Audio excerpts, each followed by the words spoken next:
Hi everyone, welcome to another episode of Psych Talk. Today I will talk about the difference between overt and covert narcissism. Yes, I know, there are two different types of narcissism. The overt narcissism is basically the one that you probably already know.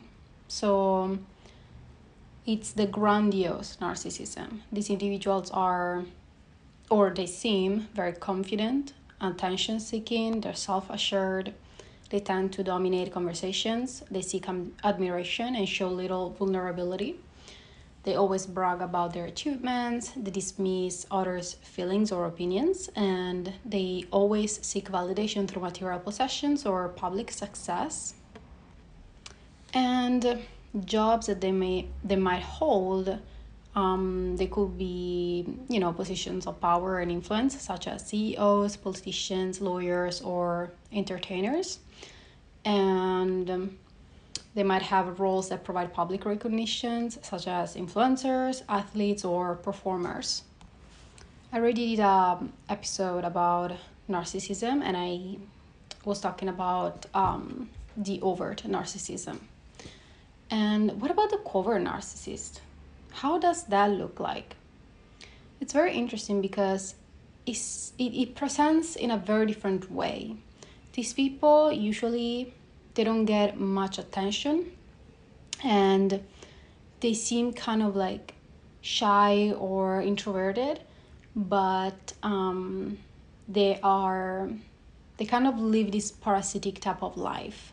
So the first thing that you might hear out of their mouth is something about them being a victim or how hard life it was for them and how much they have been through, right?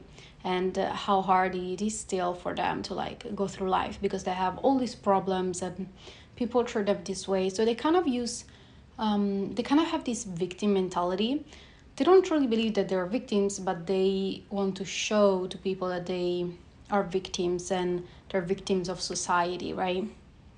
And what they do is that because people usually at first they have empathy towards these people, that's how they capture you, right? That's how they're planning to get into your life because, good people want to help other people. And so these covert narcissists, they on purpose try to filter out the naive good person, and then at first the good person is like, okay, I'm gonna try to help you, and it doesn't matter how much they help the covert narcissist is always gonna be the victim. He's always gonna have problems. He's always gonna fuss about everything, right? And it's going to slowly drag you down with him. So it doesn't matter how much you do for him, he's or she, they're never gonna get better. They literally might take all your money, all of your resources, and just live with you. And they're just a parasite. They don't want to do anything for themselves. They're not like the overt narcissist that they might be successful and they might appear a certain way. The covert narcissist literally is quote unquote a loser, right? They don't really have that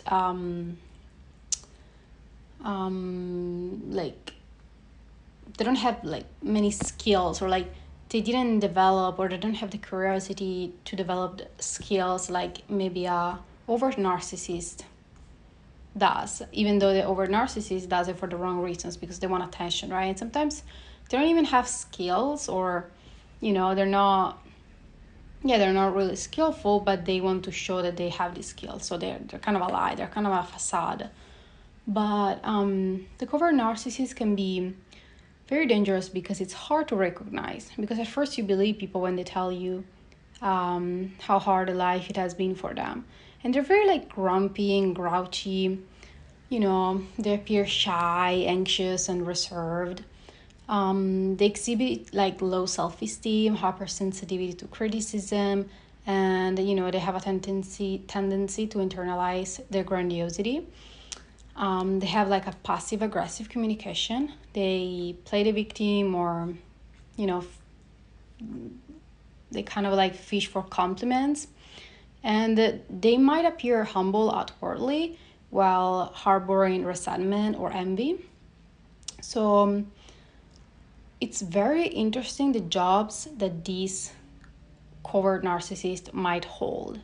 They might hold jobs like helping, the homeless people, or being a nurse, or something that it's perfect for their cover up, because people are not going to think, oh my gosh, that person is such a bad person because they help the homeless people. Or like, at first you might meet this person and you're like, oh, how can this person be bad when they have this job and they, put a lot of energy into helping others. But in reality, it's a cover up. So yeah, they might also be in academics, and or they might work for a non-profit organization. All these type of jobs that kind of makes you think, oh, the person is a good person, or even like volunteer, or work for animal shelter, etc. And so the key difference in how these narcissists, how they present, will be the confidence level. So the overt narcissist radiates confidence, even if it's unwarranted. The covert narcissist often appears insecure or self-effacing, but again harbors hidden feelings of superiority. The interaction style. So the overt narcissist is assertive, confrontational, and attention-seeking. The covert narcissist is subtle, passive-aggressive, and prone to sulking. And when it comes to relationship dynamics, the overt narcissists, they control others openly and demands constant admiration, whereas the covert narcissist uses guilt or emotional manipulation to elicit attention and control. And while overt and covert narcissists may behave differently, they do share core traits such as a sense of entitlement and difficulty empathizing with others. Covert narcissists, again, it can be harder to spot them due to the fact that they're very subtle, and often they lead to feelings of confusion in those around them because they have this perfect cover up. They have a job where they help people, and they have been a victim of, society, or a victim of others, and etc. And I think it's very important to kind of know the difference between the two, and the fact that it actually exists a different type of narcissist as well, because you might have encountered this person that maybe everybody kind of loves, or like kind of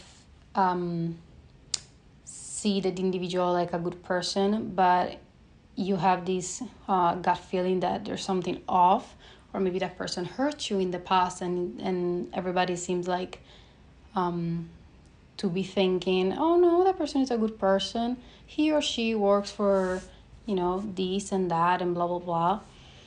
And so yeah, I think it's important to keep that in mind. And again, obviously not all people who work for homeless, in like they have the homeless people, or they work at animal shelters, or they're nurses, or therapies and etc. Not all of them are covert narcissists, obviously, but the covert narcissist is more likely to get one of these jobs.